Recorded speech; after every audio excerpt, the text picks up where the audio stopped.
নমস্কার বন্ধুরা, আপনাদের সামনে নতুন স্বাদের একটি রেসিপি নিয়ে হাজির হয়েছে। আশা করি রেসিপিটি প্রথম থেকে শেষ পর্যন্ত প্লিজ দেখতে থাকুন।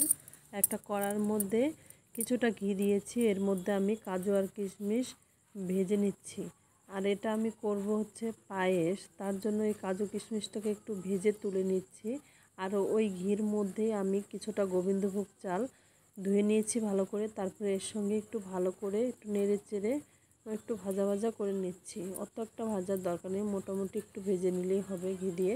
দেখো একটু ভাজা ভাজা যখন হয়ে গেছে তখন এর মধ্যে আমি প্রথমে একটু জল দিয়ে দিয়েছি, নাহলে প্রথমে যদি দুধটা দিই তাহলে পুরো ছিটে যাবে, ওই জন্য একটু জল দিয়েছি। তারপরে দুধটাকে দিয়ে ভালো করে জাল করে নিতে হবে।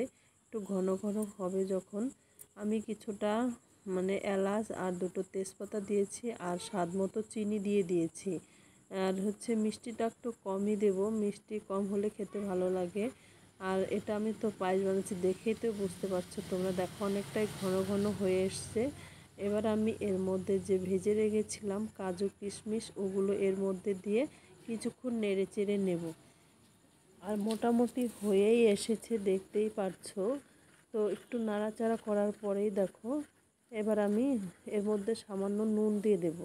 এটা আপনাদের অপশনাল, আমরা নুনটা দিয়েই খাই পায়েসটা, তো নুন দিয়েছি। তো পায়েসটা দেখতেই পাচ্ছ হয়ে গেছে। এইভাবে পায়েস বানালে খেতে খুব ভালো লাগে, তোমরা একবার ট্রাই করে দেখো, খুব সুন্দর হয় খেতে। যারা আমার চ্যানেলটিতে নতুন তারা অবশ্যই সাবস্ক্রাইব অ্যান্ড ফলো করে দিও, পাশে থেকো। আর ভালো লাগলে ভিডিওটি লাইক কমেন্ট শেয়ার করে দিও। আজকের মতো ভিডিও এখানে শেষ করছি। ভালো থাকবেন, সুস্থ থাকবেন, সাবধানে থাকবেন। টাটা।